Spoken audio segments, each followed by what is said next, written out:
criativos, tudo bem? Eu sou a Kelly Cadanos. Eu sou Rafaela Caçapava. Eu sou Eugênio Calista. Seja muito bem-vindo e bem-vinda ao nosso BoraCast, o podcast que vai destravar a sua criatividade e trazer insights sobre inovação, tendências, design e muito mais. E o tema de hoje é cidades criativas. O que de fato faz uma cidade ser inovadora? Bora lá? Bora! Bora!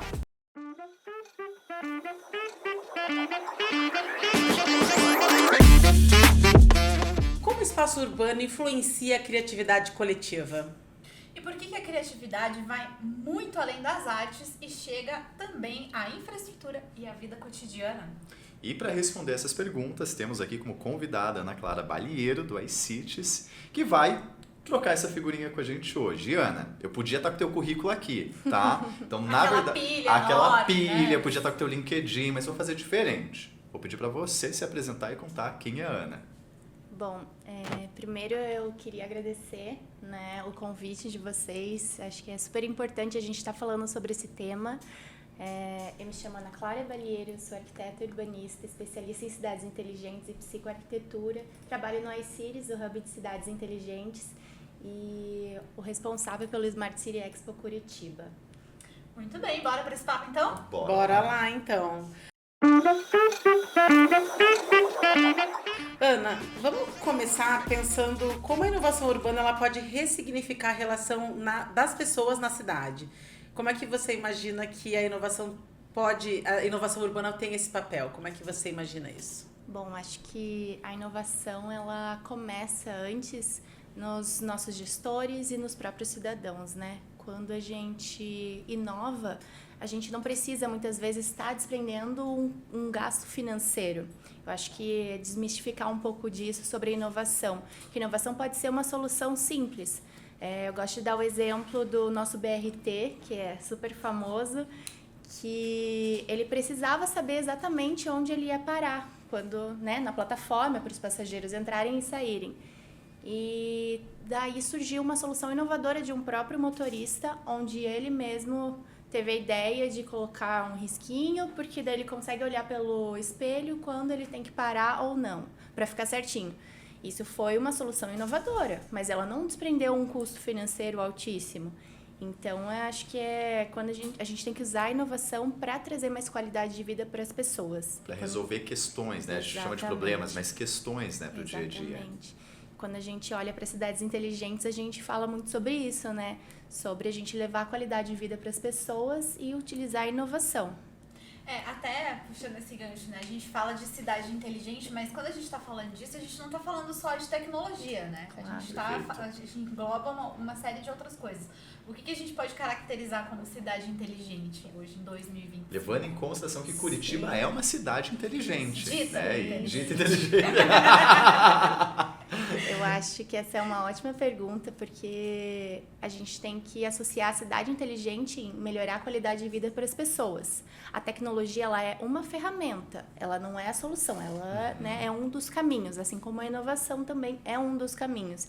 Então, quando a gente coloca sempre o cidadão no foco e a gente realmente quer melhorar a qualidade de vida dele dentro desse espaço urbano, então é um pouco sobre isso. E você podia citar também pra gente aqui, pensando em Curitiba, né, até para facilitar um pouco esse exemplo prático, algumas soluções que são criativas e são consideradas de uma cidade inteligente, mas que não envolvam a tecnologia ou envolvam menos, porque as pessoas têm essa ideia da cidade futurista, né? A Os cidade carros dos Jetsons. voando, Exato. exatamente. Ainda não temos carro voando. Então, Curitiba tem várias dessas iniciativas que com certeza foram o que acabaram levando, né, assim, a conquista desse prêmio, mas até para as pessoas desmistificarem um pouquinho isso no imaginário.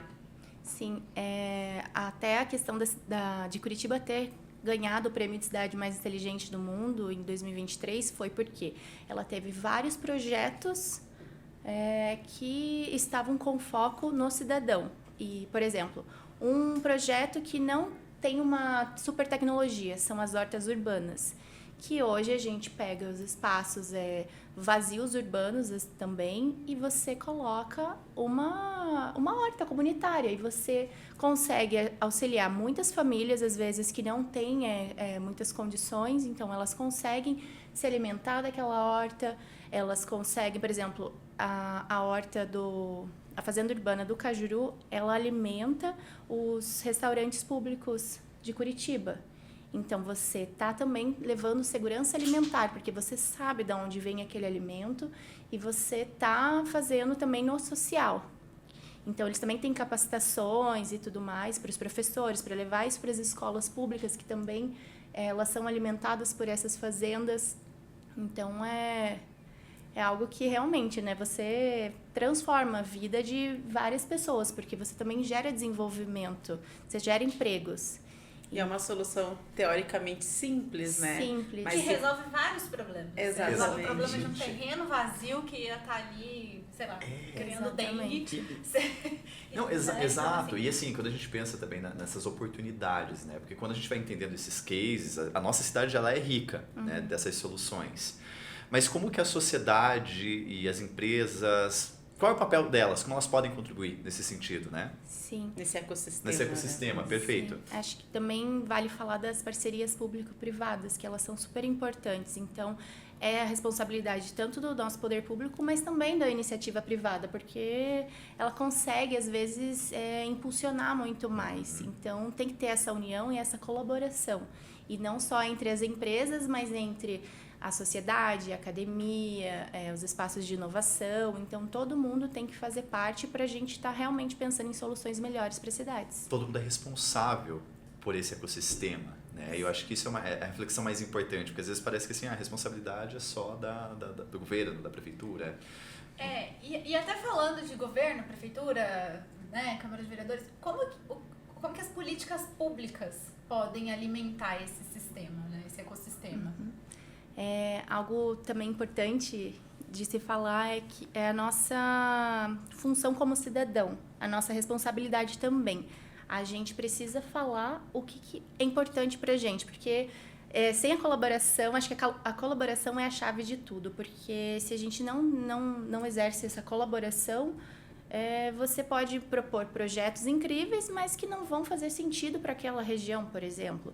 Então, quando nós, cidadãos, a gente vai, por exemplo, para a Casa do Povo, né, que são os espaços dos vereadores, e a gente fala com eles, porque geralmente o vereador ele tem mais essa proximidade, esse laço de cada região. Então, ter realmente esse diálogo e falar o que cada um precisa, porque daí esse vereador ele vai levar para o legislativo, para entrar em leis e tudo mais, para realmente que essas ações elas se concretizem, né? Quando a gente fala em criatividade, ela é um pouco subjetiva, muitas vezes, né, no imaginário assim, das pessoas. Mas quando a gente simplifica um pouco que a criatividade é a resolução de problemas, por exemplo, como é que você enxerga, então, o papel da criatividade na construção de cidades mais inteligentes? A palavra criatividade, inovação e resiliência são palavras que caminham muito juntas e exemplos, né, de qualidade de vida para as pessoas. A gente está sempre focando em melhorar os espaços urbanos para as pessoas se sentirem melhores, mais acolhidas, mais felizes. Um exemplo que a gente já deu aqui é a questão das hortas urbanas, né? Um outro exemplo legal é a questão da cachimba, que era um antigo lixão e ele foi de um passivo para um ativo, foi completamente transformado, que teve muita criatividade, teve muito investimento. Esse projeto, de fato, ele teve um investimento muito maior, mas colocou as pessoas ali em primeiro lugar. Né? Colocou as pessoas em primeiro lugar, mas você colocou nesse espaço, que era um antigo lixão, diversos painéis solares que hoje eles suprem boa parte da energia dos nossos prédios públicos, né? Também tem a questão do bairro Novo da Cachimba, que era um espaço onde a população estava vivendo muito precariamente. E lá foi inserido tanto uma horta urbana, como foi feito um projeto, né, com o IPUC, onde eles transformaram aquele espaço, está em andamento, fizeram novas moradias, tiraram o pessoal do rio e tudo mais, fizeram um espaço pensado para as pessoas mesmo. E uma informação legal é que durante a pandemia, aquela horta urbana auxiliou muito as famílias que estavam morando lá. E outra informação legal é que esse espaço ele foi feito em colaboração com aqueles moradores. E até a mão de obra foi dos próprios moradores. Então, você gerou desenvolvimento hipertencimento, porque as pessoas elas tendem a cuidar muito mais do que elas participam, né? Quando constrói junto ali, né? E eu gosto muito Exatamente. desse ponto que você traz, porque acho que é muito das discussões que a gente vem tendo aqui no programa, que é sobre o resultado da colaboração. Né? E quando a gente pensa numa iniciativa, algo para a cidade e para o cidadão, talvez seja importante já considerá-lo no fluxo de manutenção desse projeto, dessa iniciativa. Você entende que isso é algo muito importante desde o início desse projeto? Como que é a inserção daí desse trabalho colaborativo nesse fluxo, né, nesse processo? Sim, então, quando a própria iniciativa pública ela oferece canais de comunicação com a população, oficinas e entre outros, ela tende realmente com que aquela população ela se sinta de fato pertencida, se sinta parte de algo e que realmente ela entenda que a cidade também é dela, porque a cidade é de todos nós. Então ela tem que ser boa para todos, não tem que ser boa em um bairro ou no outro. Ela tem que ser em todos os anéis da nossa cidade. Então é bem aquilo. Quando a população ela faz parte da decisão, ela sabe que aquilo está sendo feito para ela, que é bom para ela. Então, ela vai querer cuidar de um espaço que é pensado para ela, onde ela se sente bem, onde ela tem segurança, onde ela pode passear com o cachorro dela, onde ela pode andar tranquila com o carrinho de bebê, que ela não vai tropeçar, não vai ser assaltada às vezes, ela tem uma iluminação. Então, é um pouco disso, assim, também. Ana, complementando essa participação cidadã que você mencionou, para além do voto, né, que muitas vezes onde as pessoas acabam demonstrando uma participação maior ali na escolha da cidade, quais são os outros canais e caminhos para que as pessoas possam exercer também, né, essa construção da cidade? Porque eventualmente, claro, daí também outros vários recortes que nós conversamos, né, sobre os desafios, né, das desigualdades, que nem todos às vezes têm esse tempo mesmo também para pensar, né, nessas questões, mas se a mudança e se a cidade é para todos, né, quais outros lugares e caminhos as pessoas podem encontrar para participar para além da eleição, sabe, na construção da cidade?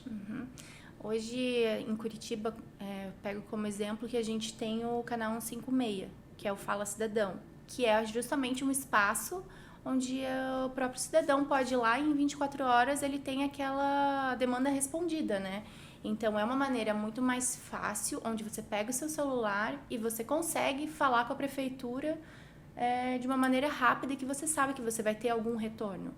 Então, também exercendo a sua cidadania, né? Você tá vendo o que está acontecendo e você não espera que alguém resolva. Você vai lá e você tem a sua iniciativa, você tem o seu poder, a sua força de você falar, não tá legal, ou tem uma sugestão, ou isso pode melhorar. Então, ter também a nossa gestão pública, ela precisa oferecer essas ferramentas para ficar cada vez mais próximo da população, né? Para que eles possam ser ouvidos.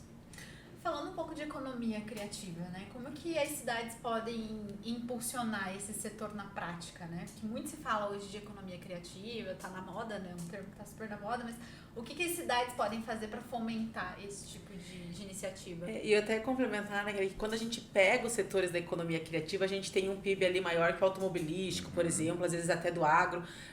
Só que, claro, como é muito não segmentado, eu queria dizer, né? Era justamente o oposto de segmentado. Como ele é muito espalhado, são muitas opções dentro dessa economia criativa, acaba não se ganhando uma força, né? Então, acho que essa pergunta que a Kelly traz pra gente é interessante. Algo importante que a gente precisa ter na cidade são esses espaços de inovação, esses espaços que sejam pujantes e realmente incentivem, onde a gente tenha, por exemplo, as startups, onde a gente tenha Living Labs, que são esses laboratórios no espaço urbano, onde a gente realmente vai ver se algo funciona para aquele espaço ou não. Então, realmente partir tanto da nossa iniciativa pública como da nossa iniciativa privada. A gente tem aqui em Curitiba a Agência Curitiba, que é um espaço que vibra muito isso. Mas a gente também tem uma iniciativa privada que é a PUC, né, com a Hot Milk, onde eles também influenciam muito. Então, é a união desses dois, né? E a conexão, né? Sim. Então, eu acho que os agentes públicos acabam também fazendo essas costuras para construir um ecossistema cada vez mais forte, né? E Curitiba, nesse sentido, consegue também trazer essa conexão entre esses atores e e somar, né? Fazer com que eles também se conectem, senão fica um ali fazendo sozinho, o outro ali fazendo sozinho, né? E aí pensando também em criatividade para além de cidades inteligentes, também para além da parte tecnológica, né, no sentido de que as cidades não podem ser também muito frias, né? Então, quando a gente fala em cidade para as pessoas, como é que a gente ultrapassa esse ponto de, ok, cidades super conectadas, super modernas ou tecnológicas, mas que elas tenham afeto na construção, como é que a gente olha, né, e até na tua profissão, assim, como é que a gente consegue também traduzir a memória daquele lugar, resguardar ali a história daquelas pessoas. E o limite, né? Acho que até complementando, a gente fala muito da criatividade tecnológica. Você começou o papo aqui trazendo já um exemplo de algo não tão tecnológico. Qual que é o limite disso? Né? Então, até onde a tecnologia tem que ir para construir esse cenário? Eu gosto de falar que, como arquiteto e urbanista, eu sinto que nós temos quase que um superpoder, porque a gente consegue pensar, de fato, nos espaços construídos, não só tipo os edifícios independentes, mas a gente consegue pensar em toda a cidade, como que isso impacta, né? E eu gosto muito de falar que realmente as cidades são para as pessoas, já dizia Yangel, já diz também o Charles Montgomery, que é o nosso speaker no Smart City Expo Curitiba, que ele fala sobre Happy City, cidades felizes. Até por isso que a gente escolheu o tema desse ano, transformando cidades, construindo felicidade. Porque quando a gente transforma o nosso espaço urbano, a gente tende a realmente ficar mais feliz. Tem que sempre lembrar que a cidade é viva, ela sempre vai estar em evolução, a gente sempre vai ter alguma coisa que a gente pode melhorar, pode solucionar. Isso vai ser, não digo que sempre assim, mas é assim. Né? Então, o mundo muda, as comunidades mudam, né? A cidade muda também. Sempre vai ter algo que a gente pode estar melhorando. E é super importante a gente trazer, de fato, espaços que geram pertencimento. Espaços onde as pessoas se sintam seguras, com uma boa iluminação, com a questão do policiamento, de fato, né? Todo o policiamento integrado, questão de calçadas acessíveis, calçadas largas, porque a gente vem muito trazendo da Revolução Industrial a questão do carro, onde as cidades também vieram de transformação e elas foram focadas mais para o carro. Então, a gente perdeu um pouco aquele espaço onde as pessoas, elas andavam por qualquer lugar, elas não tinham um espaço delimitado, aqui só que eu posso andar, eu só posso atravessar aqui, porque senão eu corro risco. Então, trazer também muito disso, onde a gente faz o espaço para as pessoas, pessoas fazendo espaço para as próprias pessoas. E também a gente trazer vegetação, isso é muito importante, porque a gente impacta diretamente no nosso bem-estar. Já tem diversos estudos científicos que demonstram como o nosso cérebro ele reage, tem todo o nosso círculo circadiano, questão da iluminação, do sol. E a vegetação, ela auxilia também no acústico da cidade, na poluição, na temperatura, exatamente, térmica, na né? sensação A gente que térmica. o diga, né, que esse calorão que tem feito em Curitiba. E até como que a gente consegue trazer soluções criativas dentro do urbanismo mesmo para lidar com essas questões de inclusão e sustentabilidade, por exemplo, né? Sem gastar rios de dinheiro, né? O orçamento O zero. orçamento é O orçamento zero. Um sonho. Partindo do pressuposto de que o orçamento é sempre zero, né? Acho que uma iniciativa legal que é recente agora na cidade é que todo domingo vai fechar a rua, né, para as pessoas, perfeito. para as pessoas se sentirem mais pertencidas. Isso já acontece em São Paulo, né? Mas trazer aqui para Curitiba, acho que entra um pouco nesse projeto todo de revitalização do centro. Então, de fato, esse é zero, custo zero, né? Uhum. Talvez só precise de um policiamento a mais ali para Só organizar. administrar a logística, né? A logística, mas você vai gerar um pertencimento gigantesco. Enorme. Quantas famílias vão no domingo passear lá com seus filhos? Quantas memórias vão estar sendo criadas ali? Então, entra muito naquilo que muito se fala, que as pessoas elas sentem saudade de brincar na rua. E elas vão poder fazer isso novamente. Não tem como comparar, né, as gerações, mas você também está proporcionando isso. Criando outras oportunidades e até com ônibus também, né? Cobrando metade da tarifa para Exatamente, facilitar você incentiva esse acesso, né?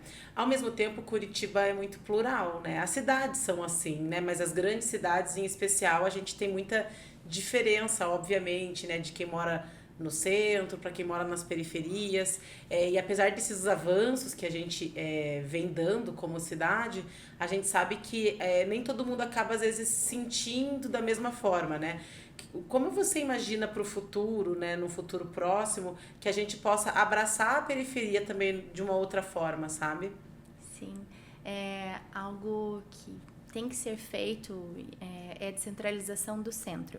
Porque quando você tem vários pequenos centros pela cidade, em todos os anéis, você faz com que... Quer dizer, você não faz com que, por exemplo, uma mãe de família que mora super longe, às vezes na região metropolitana, na periferia, ela tenha que se deslocar, às vezes não tem com quem deixar seus filhos, não tem creche, não tem, né, nenhum apoio, ela tem que vir com ela e os filhos para resolver algo específico que ela só consegue resolver aqui no centro. Ela não consegue usar um celular, ela não consegue ir mais perto, então ela tem o custo financeiro de pegar um ônibus, ou hoje em dia já existem aplicativos de transporte, mas às vezes não tem como. Então você tem toda essa questão do custo, você tem o tempo, porque hoje o tempo ele vale ouro, né? Sim. O tempo que ela poderia estar, às vezes, fazendo uma refeição com a família dela, o tempo que os filhos dela poderiam estar brincando, o tempo que eles poderiam estar construindo memórias diferentes, eles estão em transporte para vir no centro resolver, às vezes, uma pequena coisa. E daí, muitas vezes, você tá com as crianças, você tem que ficar preocupado com a segurança também. Como que é? Eu não posso andar em qualquer lugar, porque tem carro, tem ônibus, tem, às vezes, caminhão em todos os lugares. Como que eu faço? Eu não tenho espaço também para os meus filhos ficarem brincando enquanto eu estou resolvendo um problema. Então, olhar um pouco disso, só do exemplo de centralizar o centro, né? Então, e tirando as pessoas que vêm de carro, né? Sim. Porque daí você tem mais também questão do carbono, da poluição, a questão sonora, porque é uma poluição sonora também. Tem a questão do trânsito. Hoje, Curitiba tá com um trânsito absurdo, assim, sim, sabe? Então, dependendo do horário, fica muito complicado. E você também precisa colocar espaços, não apenas descentralizar o centro, esses espaços com essas infraestruturas, mas você tem que colocar espaços de qualidade.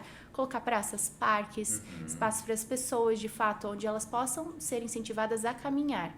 Então, lembrando um pouco da cidade dos 15 minutos, onde você possa fazer uma distância de 15 minutos a pé, tudo que você precisa, onde você tenha infraestrutura de supermercados, questão de saúde, escolas, você tenha parquinhos para as crianças, você tenha ciclovias, estimulando de fato com que as pessoas usem outros transportes também, e também segurança. A segurança é sempre muito importante, atrelada com a questão de iluminação, para que de fato as pessoas se sintam seguras em sair e resolver qualquer coisa.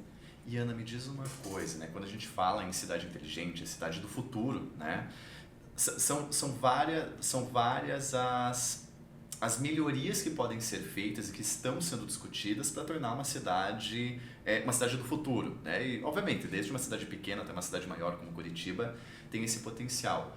Mas dentro do nosso cenário hoje, dentro das tendências que são discutidas, quais são as principais tendências para essas cidades do futuro? O que vem sendo discutido? Quais são essas tendências? Sim, uma grande tendência é a questão do bem-estar, onde a gente também tem olhado muito para as construções, porque a gente passa 80%, 90% do nosso tempo dentro de ambientes fechados. Então, esses espaços, eles precisam ter qualidade. Não adianta eu ficar fechada, sem janela, sem ventilação, gastando energia com ar-condicionado, com iluminação, sem vida, sem nada. Porque você não vai ter uma boa qualidade de vida ali no seu trabalho, no seu dia a dia. Então, isso acarreta na sua saúde. Você ter também a questão da eletromobilidade, isso tem vindo muito forte. Talvez essa não seja a única solução, hoje já se fala de questão de carros a hidrogênio e tudo mais, então esse mercado está sendo desenvolvido, então tem vão vir diversas soluções, mas é importante pensar também não só em questão do carbono, né? Mas questão dos ruídos sonoros, questão até dos trânsitos mesmo, assim, onde você incentive outros modais, né? Não apenas o carro, mas onde você tenha também o transporte de qualidade para que você não dependa apenas do carro. Você também olhar para a questão da alimentação. Você fala muito que o Paraná é o celeiro, é o mercado do mundo. Então, também ter esse olhar para o nosso agro e uma alimentação de qualidade, a segurança nutricional também. Então, isso tem se visto muito, questão de como a inteligência artificial e a tecnologia, elas podem nos ajudar, elas são ferramentas. Então, a gente tem que, sim, usufruir delas para o melhor, para a gente realmente trazer melhores soluções para a vida das pessoas, né? Quando você fala do bem-estar, eu acho que isso volta em outras conversas que nós já tivemos, que é as pessoas terem qualidade para criar, né? Porque a gente só consegue ser criativo quando a gente tem também sono, quando a gente se alimenta bem, espaços, quando a gente pode ter repertório. Então, acho que no fim isso tudo acaba se conectando, assim. Então, a tendência das cidades inteligentes alinhada ao bem-estar também traz mais possibilidade do ser humano criativo, né? Para que ele possa também criar outras e novas cidades, assim, né? Exatamente. Nossa, Deus, Deus, o tempo, né? Porque o tempo tá chegando. Eu só vi a produção aqui, ó. Acho que pra gente fechar, uma última pergunta então, por conta do tempo, obviamente. Tá. A gente tá falando aqui já muito sobre cidade do futuro, né? E o que a gente vem priorizando. Pegando uma cidade como Curitiba, na tua percepção, a gente tá muito longe, a gente tá próximo a essas tendências que a gente vem falando agora. Como que a gente tá nessa cidade? Onde a gente tá na fila do pão? Onde a gente tá na fila do pão? Eu acho que a gente tá caminhando. A Curitiba por exemplo, quando a gente era pequeno, mudou da Curitiba que a gente está vendo hoje. O que me anima é que a gente tem diversos projetos que aconteceram e já estão em andamentos. A gente tem muito incentivo, né, para que as pessoas elas possam criar, possam se desenvolver. Tiveram vários lançamentos na cidade. Porém, o caminho, ele tá sempre ali, né? Então, sempre tem um caminho longo, sempre tem um né? caminho longo. Tem um caminho sempre longo. novas tendências vão surgir. Exatamente. Então, não é uma obra pronta. Exato. Até porque, é claro, é um processo histórico. Exato. Também, né? Você não consegue corrigir tudo isso nessa velocidade, né? Projetos para cidades são projetos de 20 anos, assim, Perfeito. pelo menos. Então, não é algo que vai ser assim da noite pro dia. Você construir uma casa já demora um pouquinho, mas você melhorar uma cidade, construir uma cidade, ele demora muito mais. Então, você pega algumas gerações, às vezes, quando você está tentando melhorar um espaço. Então, a gente está, assim, no caminho. Acho que não foi à toa também que a cidade recebeu a premiação lá em Barcelona em 2023. E acho que é importante falar também que no evento, no Smart City Expo Curitiba, a gente trouxe já ano passado a questão do Brazilian Awards, onde a gente traz esse mesmo modelo de premiação para as cidades brasileiras, onde a gente incentiva, de fato, essa troca de boas práticas.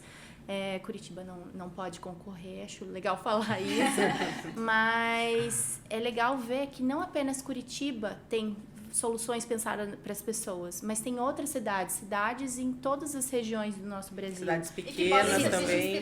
Exatamente, né? Cidades com 10 mil habitantes. Teve uma cidade que me marcou muito, que ela tinha menos de 2 mil habitantes que se inscreveu ano passado. Caramba. E assim, para mim foi incrível, porque você não precisa às vezes ser uma super cidade, ser uma cidade europeia, ou Estados Unidos, ou uma capital para você ter uma solução boa para as pessoas. Você só precisa pensar nas pessoas, realmente colocar elas no foco. Então, acho que quero deixar esse cenário otimista pra gente, né? Porque os desafios, eles estão sempre aí, o caminho é longo, mas tem muita gente boa que quer fazer muita coisa. E que sejamos inquietos, né? Com certeza. Sempre. E esse foi mais um episódio do BoraCast, que é o nosso podcast que descomplica a criatividade, que traz insights sobre o mundo da inovação, criatividade em todas as suas vertentes. E a gente tem muito mais conversa por aí, né? Exato. Se você gostou desse episódio, já compartilha com os seus amigos e não esquece de seguir a gente nas redes sociais, lá no Instagram, @Curitiba Mais Criativa. claro, também lembrando que entre os dias 21 e 23 de abril a gente vai receber aqui em Curitiba o maior festival colaborativo de criatividade do mundo, o World Creativity Day. Isso aí. E Ana, se as pessoas quiserem acompanhar o teu trabalho, com o trabalho do iCities, qual arroba? O arroba do iCities é arroba iCities Smart Hub e também dos nossos eventos, o arroba Smart City Expo Curitiba, que eu também gostaria de deixar o convite nos dias 25, 26 e 27 de março na Liga Arena, a 6ª edição do Smart City Expo Curitiba com o tema Transformando Cidades, Construindo Felicidade. A gente vai estar lá. Estaremos lá. Ana, obrigado mais uma vez, tá? O papo foi ótimo. E o convite a gente está deixando agora para todo convidado, né? A gente continua essa discussão numa mesa de bar, porque leva tempo. Com certeza, com certeza. Obrigado, Ana. Muito obrigada. Tchau, tchau, pessoal. Até a Tchau, próxima.